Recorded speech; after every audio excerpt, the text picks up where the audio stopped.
A paz do Senhor Jesus Cristo para todos. Hoje vamos falar acerca da crucificação de Jesus. O que o apóstolo Paulo diz? Está lá em 1 Coríntios, no capítulo 1. Porque a palavra da cruz é loucura para os que perecem, mas para nós que somos salvos é o poder de Deus. Porque está escrito: destruirei a sabedoria dos sábios e aniquilarei a inteligência dos inteligentes. Isto está no versículo 18 e 19 do capítulo 1.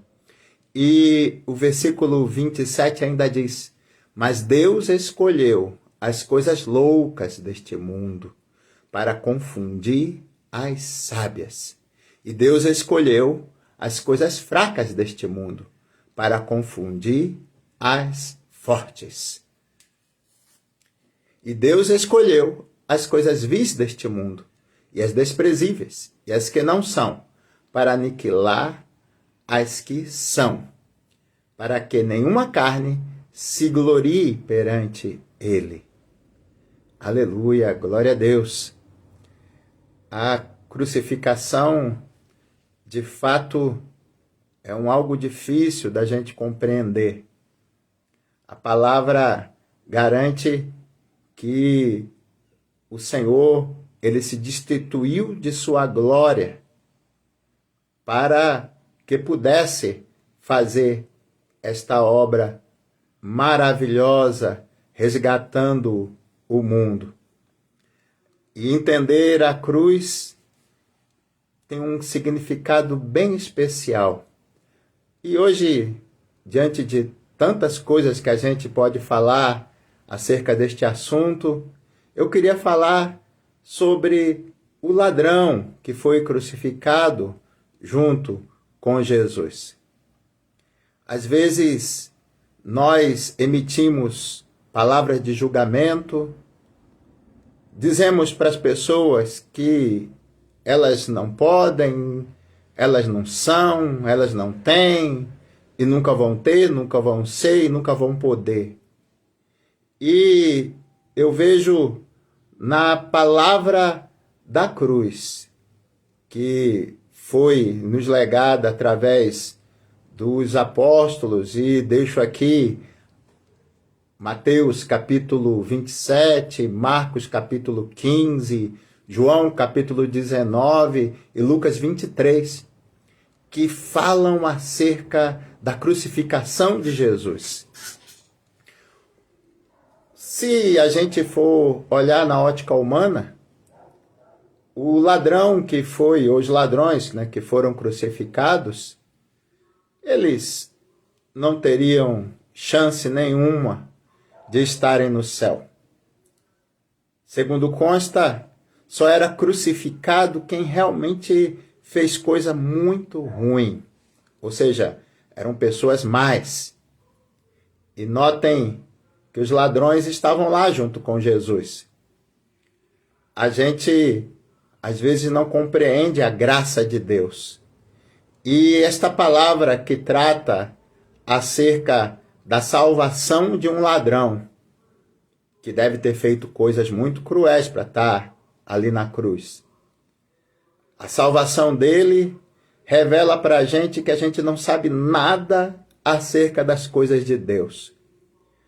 Porque aquele homem, ele estava ali sendo crucificado e teve da parte de Jesus um perdão que nenhuma alma no seu natural poderia entender. E olhem, na ótica humana, o homem fez coisas terríveis. Por que Jesus disse para ele que ainda hoje estarás comigo no paraíso? A gente vê nos evangelhos, segundo Marcos, segundo Mateus, que os dois ladrões que estavam ali junto com Jesus, eles zombaram de Jesus. Assim como muitos sacerdotes, muitas pessoas que passavam por ali zombavam de Jesus. E os evangelhos de Mateus e Marcos dizem que os dois fizeram isso. Mas aí vem o evangelho de Lucas, no capítulo 23, e diz que em um determinado momento, um ladrão também começou a zombar, a caçoar da situação de Jesus, e o outro veio em sua defesa.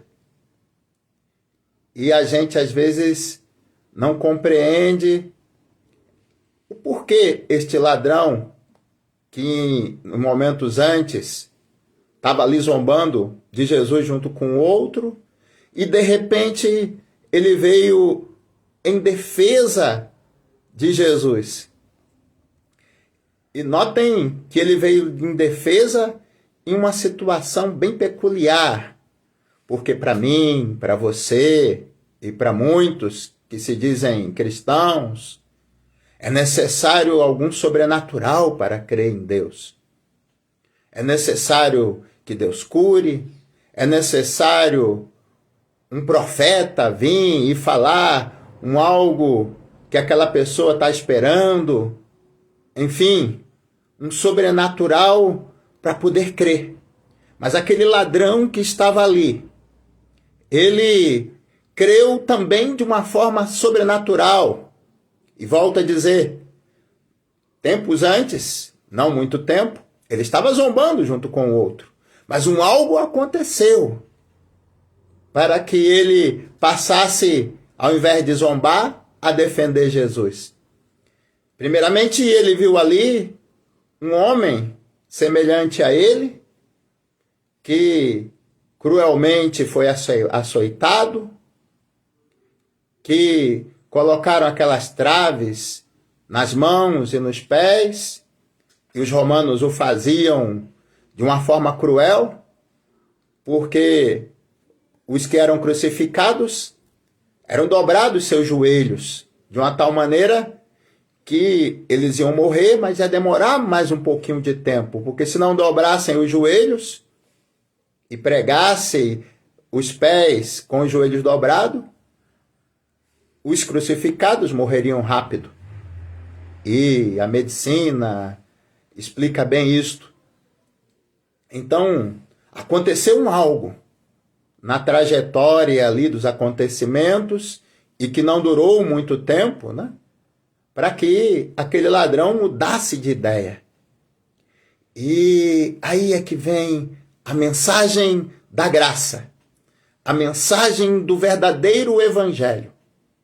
Nós temos em nós um sentido de julgamento incisivo, de uma tal maneira que julgamos com nossos olhos, julgamos pelos nossos ouvidos, julgamos pelas atitudes, pelas aparências, e não nos deparamos tão facilmente, por vezes, com o milagre de Deus da transformação. Para você que já errou muito nesta caminhada, que já tem de si um julgamento de uma tal maneira que se você pudesse julgar a si mesmo e decidir se você ia para o céu ou para o inferno, você poderia depreender pelas tuas atitudes do passado que você mereceria um inferno. Assim, por vezes, nós também julgamos os outros. Mas notem que aquele homem que Jesus disse que hoje mesmo estarás comigo no paraíso, ele teve uma sentença diferente. Mas por quê? Porque Deus é injusto? Ele não viu o que aquele homem deve ter feito? Por que ele iria para o paraíso, tendo feito coisas horríveis? E disse o próprio ladrão que ele e o outro eram dignos daquela crucificação, porque fizeram coisas terríveis. Mas Jesus não era. Então, se aquele homem tinha um tino, um sentido de justiça tão grande, que entendeu que ele merecia a crucificação e Jesus não? Será que Jesus ou Deus não compreendiam ou não entendiam ou não viram que aquele homem não mereceria o céu? O que houve então? Deus é injusto? Sim, porque se ele leva um injusto para o céu, ele poderia ser taxado de injusto. Mas, meus irmãos, aí é que vem o valor da graça. E notem que Paulo fala que a pregação da cruz é poder de Deus. O que houve de poder de Deus nessa situação da crucificação? Lógico que aí a gente teria de falar de vários assuntos, do próprio Jesus. O que é o poder de Deus na crucificação do próprio Jesus, que seria outro assunto. Mas eu queria falar do poder de Deus na salvação de um ladrão, de uma pessoa que fez coisas horrendas e que no último suspiro da sua vida, ele recebeu a sua graça, a graça de Deus, sem ter mérito algum, através de atitudes que nós poderíamos julgar merecidas para estar no céu. E aí entra o mistério do Evangelho, que é poder de Deus, segundo fala nesta palavra em 1 Coríntios 1, o apóstolo Paulo. Porque, meus irmãos, não é por mérito, não é pelas nossas boas atitudes, não é porque você é bom, é honesto, não é porque a tua vida aparentemente é uma vida ilibada que você tem direito ao céu. E a gente verifica ali um preceito que está ali em Romanos, no capítulo 10 e no versículo 9, onde o apóstolo Paulo, ele revela para nós que aquele que confessar Jesus com sua boca e com seu coração será salvo. E onde houve essa confissão de fé da parte do ladrão? Pense só. Jesus ali não fez nenhum milagre, não fez nada que pudesse provar para aqueles homens que ele era Deus, pois que ele estava ali naquela situação humilhante, sendo humilhado, ensanguentado, com aquela coroa de espinhos. Sabe-se que ele foi chicoteado cruelmente, estava ali com sua carne dilacerada. Por que aquele homem haveria em algum momento de crer que Jesus era alguém especial? Por quê? E aí é que há, nas entrelinhas, a ideia do poder de Deus na crucificação. Através do poder de Deus, aquele homem de incrédulo, ele passou a crer. E olhe que foi durante um período pequeno de tempo, essa transformação, esta mudança de ideia. Eu lembro o apóstolo Paulo, que também diz lá, em Romanos 12, 2, para a gente não se conformar com este mundo, mas se transformar, metamorfose, metanoia, se transformar. E a gente sabe que a metamorfose, no caso da borboleta, é uma coisa que verdadeiramente a gente pode dizer aos olhos vistos que não tem como você ignorar uma transformação tamanha. Um animal rastejante passar de repente a ser um animal que voa. E a gente sabe que isto acontece na natureza. E a palavra que transforma, segundo o apóstolo Paulo, ela vem da renovação de nosso entendimento. E a partir daí, a gente experimenta a boa, perfeita e agradável vontade de Deus. Aquele ladrão na cruz, ele já estava ali sangrando, já tinha a ideia perfeita que iria morrer, e a gente, por vezes, não compreende como é que houve essa transformação. E eu digo, repetindo Paulo, é poder de Deus que transformou em questões ali de minutos. Questões de minutos, a gente vê essa transformação, essa mudança de ideia.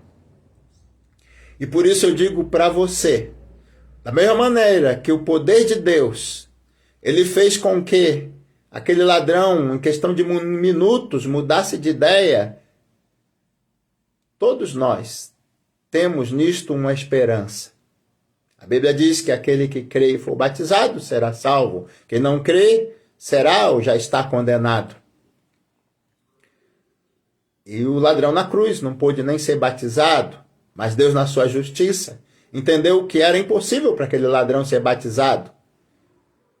E Jesus emitiu a sentença por causa da fé. Da mesma maneira que aquele que não crê já está condenado, o que crê será salvo. Crê em Jesus, será salvo tu e tua casa, é promessa do Senhor. A gente, então, toma posse dessa fé que nos salva. E o poder do Evangelho, o poder de Deus está aí, primeiro, para salvar alguém que normalmente não teria salvação. Para mudar alguém, e isto, assim, lapso de tempo ínfimo, mostrando que Deus faz isso assim, no estalar de dedos, que mudou a índole daquele ladrão, e ele passou a crer no Senhor, na força do seu poder, na sua graça, e tomou posse ali numa situação que poucos creriam.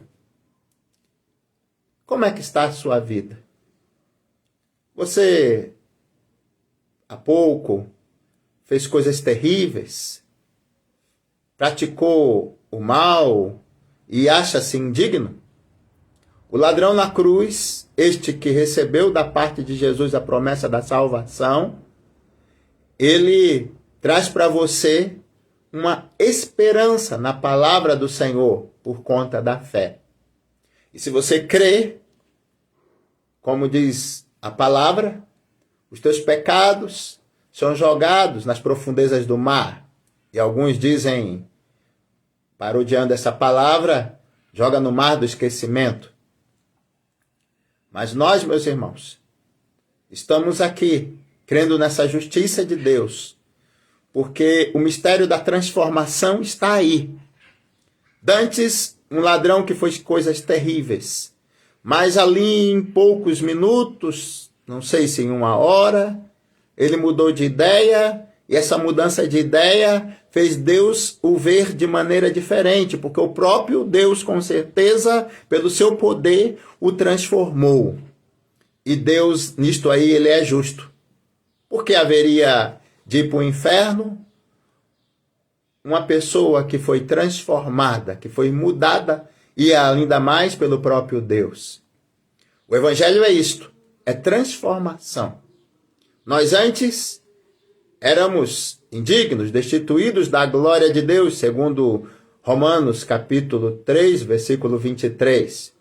Mas depois de crermos, nós simplesmente abraçamos uma nova perspectiva, e desta vez dentro do reino de Deus.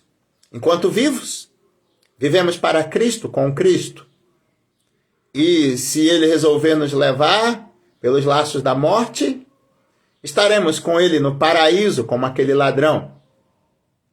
E independente dos sofrimentos desta vida, independente do que você fez ou deixou de fazer, de errado, ou o que você está fazendo de certo, o que vai importar no final das contas é a fé. Enquanto vivos, a fé nos faz praticar a justiça, o amor, buscar a face de Deus, pregar este evangelho que é loucura para o mundo, mas para nós, poder de Deus que salva, que liberta e que traz, enquanto a gente está pregando, enquanto a gente está ministrando, poder de Deus para a cura. e crer em Cristo é tudo isto e muito mais. O ladrão na cruz viu um homem ali ao seu lado, no meio dele, ali no meio, entre ele e o outro ladrão, como uma pessoa inicialmente que era condenada que nem ele, que estava ali, merecendo aquela obra que os romanos faziam de uma forma maligna, de uma forma terrível. E era para quem praticou atos de injustiça e crueldade tamanha que merecia aquele tipo de morte. Por outro lado, em pouco tempo, aquele homem mudou de ideia. Olha só, poder de Deus. É loucura? Pode ser para mim e para você como ser natural. Mas para Deus que tudo vê, que vê o coração do homem, que enxerga além de nossos olhos carnais, Ele viu naquele homem um justo. Dantes, com certeza, era tão injusto como o outro ladrão. Mas a partir do momento que ele confessou quem era Jesus, e a obra da cruz mostra pra gente que este ladrão, ele até hoje testemunha acerca do poder do Evangelho, o poder de Deus que transforma. Então, meu irmão e minha irmã, tome posse do poder de Deus.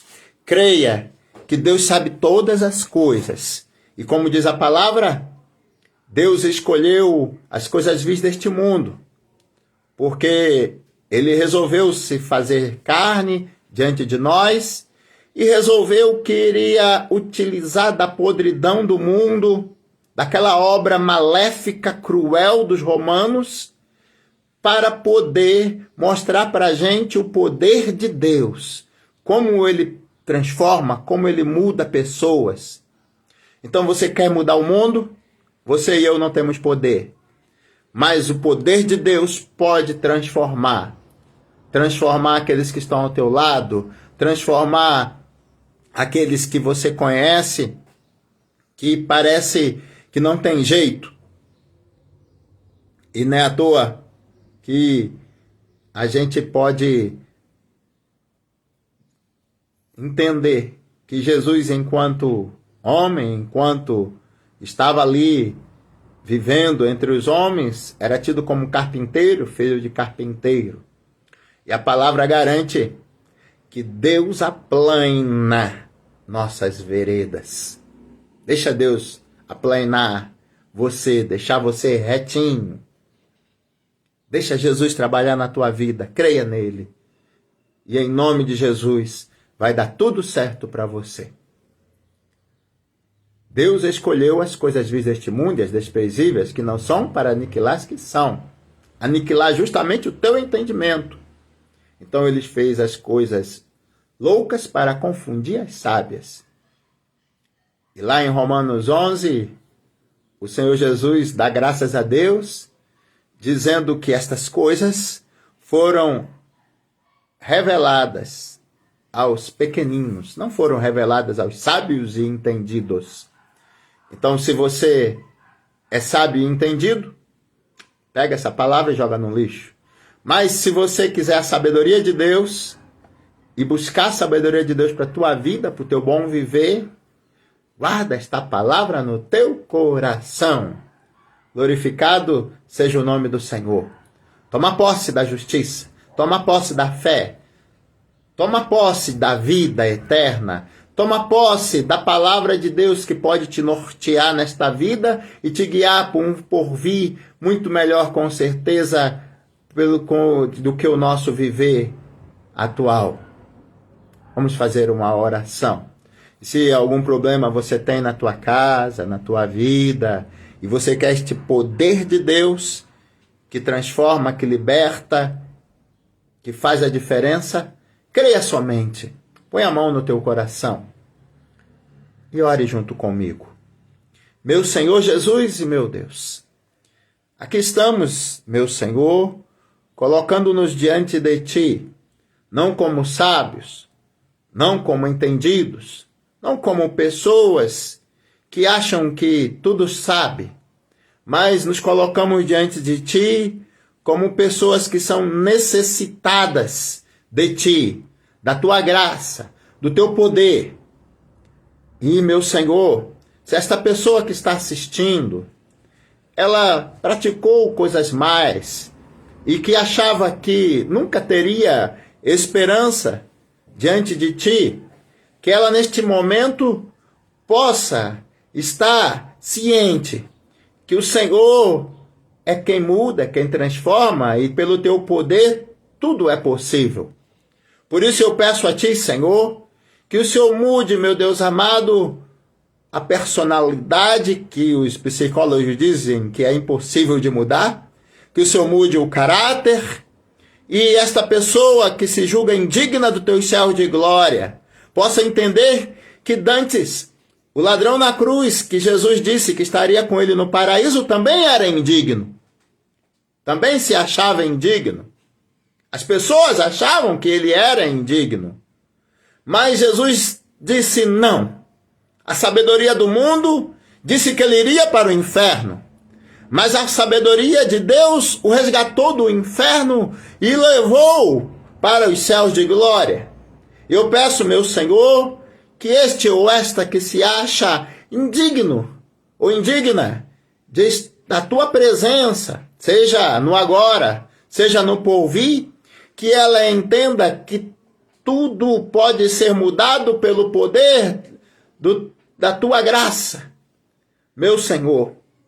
E neste momento, como aquele ladrão na cruz, eu Te peço, Senhor, que o Senhor escute nossos corações e que todos, meu Senhor, que estão acompanhando esta oração e que precisam de Ti, possam compreender que é o Senhor que salva, é o Teu Espírito Santo que faz esta obra, que convence o homem do pecado. E eu peço a Ti, meu Senhor, que o Senhor toque esta alma, esta vida, com este poder regenerador, que todo o nosso passado pregresso, neste momento, seja jogado nas profundezas do mar, e que nós mesmos não arrastemos mais essas correntes que nos prendem neste passado, que estejamos verdadeiramente, como Tua palavra diz, livres, libertos, porque, diz o próprio Senhor, se o Filho do Homem vos libertar verdadeiramente, sereis livres. E nós tomamos posse dessa libertação, desta liberdade que há em Ti, pela presença do Teu Espírito Santo. E peço a Ti, meu Senhor, que nisto também, se há alguém enfermo, se há alguém que esteja doente, seja enfermo fisicamente, seja enfermo na alma, que o Senhor venha neste momento a derramar Teu bálsamo de cura e venha, meu Deus amado, a restabelecer a saúde física, a saúde mental, a saúde espiritual. E também, meu Deus, visita os Seus. Visita aqueles, meu Jesus Cristo, que não mais, meu Deus amado, estão buscando a Tua face, que desistiram da caminhada, que se deixaram levar por esta vida, por este mundo, mas que neste momento possam receber o Teu perdão, possam neste momento, meu Senhor, terem, meu Jesus Cristo, pelo Teu poder, a convicção do Teu toque, libertando das amarras do passado, e no presente, Senhor, crendo em Ti, possam, meu Deus amado, estar, ó meu Senhor, proclamando em suas vidas, no seu modo de viver, onde quer que plantem seus pés, que o Senhor é o Deus Todo-Poderoso. E aqui declaramos isto, Senhor, que o Senhor é o Deus Todo-Poderoso. E diante de Ti colocamos nossas vidas, o nosso ser. Visita os que estão enfermos. Derrama, meu Senhor, ó meu Jesus Cristo, do Teu bálsamo de poder. Cura, meu Deus, toda e qualquer enfermidade, para que Teus filhos, Tuas filhas, não só testemunhem de Ti, mas também possam crer na palavra da salvação, na pregação do teu evangelho, que é poder, para que a gente possa, meu Deus amado, testemunhar e crer. Deus de poder e glória, abençoa, meu Deus. Tira dos corações a amargura, a tristeza, a falta de esperança. Opera, meu Jesus Cristo, para a honra e glória do teu nome, e abençoa teus filhos e tuas filhas. No nome de Jesus Cristo. Amém. Glória a Deus. Eu convido a você, né, nesta noite, estarei lá, se Deus quiser, no terreno de nossa igreja, fazendo uma oração junto com nossos irmãos. Eu convido a você para participar conosco. É coisa rápida, uma ministração rápida de uma palavra, cântico de louvores e uma oração. E você que está precisando de algo da parte de Deus, tenha certeza que Deus é fiel. E Ele zela por cumprir a sua palavra. Então, vamos tomar posse da palavra. Vamos tomar posse da fé. Vamos tomar posse da graça. O ladrão na cruz, que dantes não tinha esperança, como que de repente, ele teve esperança. E não porque ele recebeu esta palavra que hoje nós pregamos, mas porque Deus assim o quis. E a partir daí, ele recebeu a pregação da salvação do próprio Jesus. Então, que Jesus abençoe poderosamente o teu lar e tua vida. Eu creio, você crê? Então, em nome de Jesus, seja abençoado. Amém?